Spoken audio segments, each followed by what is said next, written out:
So now we have the drag race. On the left, I've got the 790 Duke. On the right, we've got my benchmark of fast, which is my GSXR 750. Let's get on with it, lads. 3, 2, 1, go!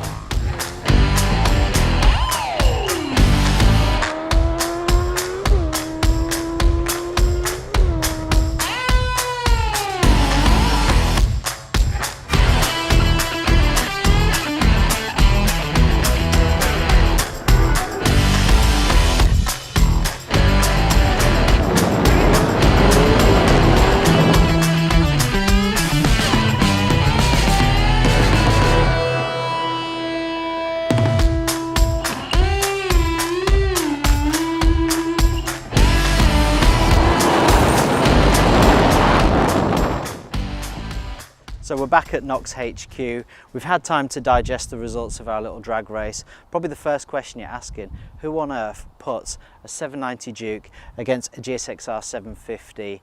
Surely the results are going to be obvious, right? Well, do you know what? This is my bike, and I know it from head to toe, I really do. And I've had this on loan for a couple of weeks from KTM.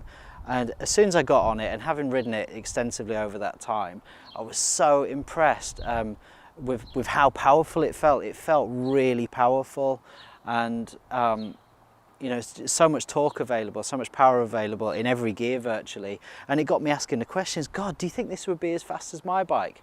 Obviously you can see the results. The GSXR is a clear winner, but not by as much as you would think actually. And I just want to talk about the reasons probably for that. Firstly, electronics on the 790 Duke, incredible.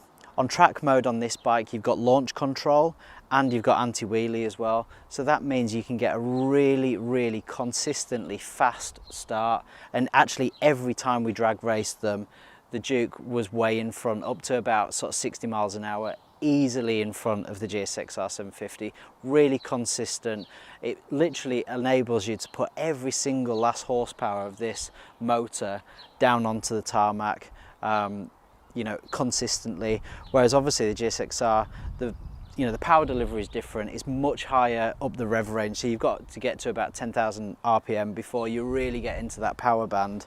There's no traction control, there's no anti-wheelie, there's no launch control, anything like that. So you can really see the electronics playing into this bike and enabling it to be as fast as it possibly can be.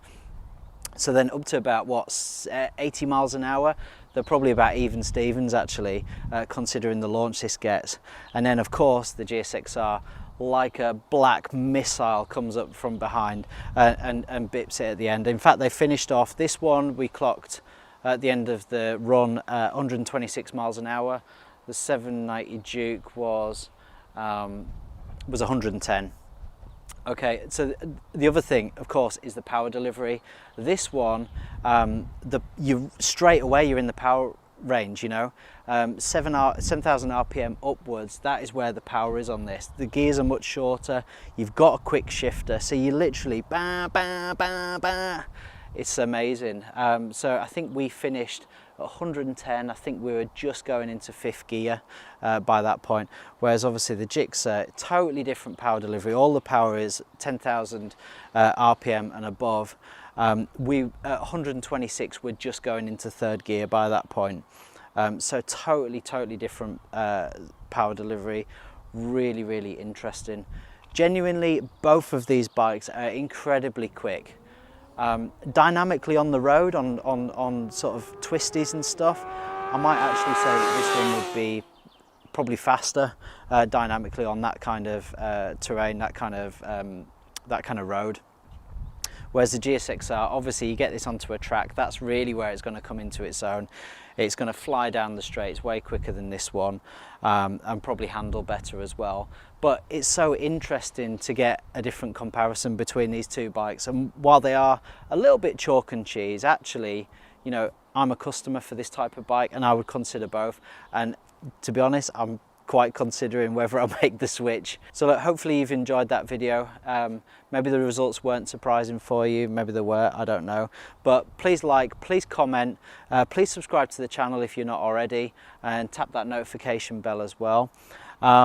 Please also check out the Knox range. We make all the gear that we wear while testing these machines, and yeah, we look forward to seeing you on the next video.